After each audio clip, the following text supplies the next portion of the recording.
क्या आप अपने आप को कर्ता मानते हैं या आप अपने आप को दृष्टा मानते हैं?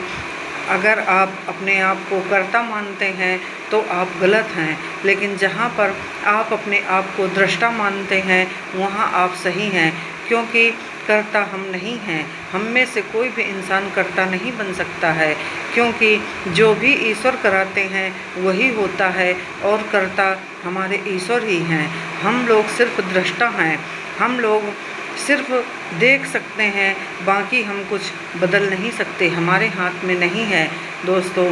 इसीलिए मैंने आपको पहले वीडियो में भी बताया है कि अपने आप को कर्ता नहीं, अपने आप को दृष्टा समझिए और दृष्टा बनकर सिर्फ अपने जीवन को देखिए और आपके जीवन में जो घटित हो रहा है उसको देखिए, महसूस करिए और उससे कुछ आगे जीवन के लिए सीख ले लीजिए।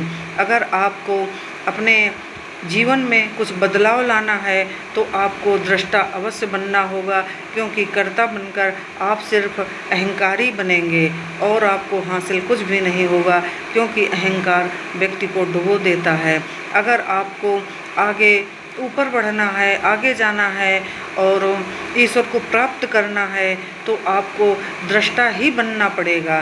दृष्टा बनकर ईश्वर की लीलाओं को देखिए, ईश्वर जो कर रहे हैं उसको देखिए। हम सबको सिर्फ आज का दिखाई देता है और इसीलिए हम या तो भूतकाल में जीते हैं या फिर भविष्य काल में जीते हैं, क्योंकि हम जो बीत गया उसको सोचते हैं या फिर जो आने वाला है उसको सोचते हैं, लेकिन जो प्रेजेंट है उसको हम नहीं देखते, यानी वर्तमान को हम नहीं देखते।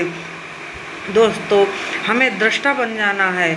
जब हम दृष्टा बनेंगे तो हम भूतकाल को भी ज़्यादा नहीं देखेंगे, नहीं सोचेंगे और भविष्य की चिंता भी नहीं करेंगे, क्योंकि ना हम कुछ पिछला जो भी हमारा बीत गया उसको बदल सकते हैं, ना आने वाले को हम टाल सकते हैं। इसलिए हमें दृष्टा बनकर अपने प्रेजेंट में, अपने वर्तमान में जीना है और जब दृष्टा बन जाएंगे तो बस हमें ईश्वर के किए हुए कार्य को सिर्फ देखना है, क्योंकि हम बदल नहीं सकते, कुछ भी उलट पुलट नहीं कर सकते।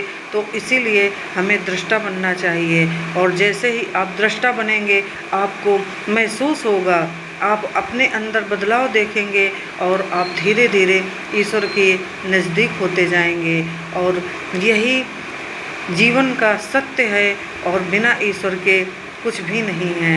एक दिन हमें ईश्वर में ही मिलना है। जय श्री राम दोस्तों।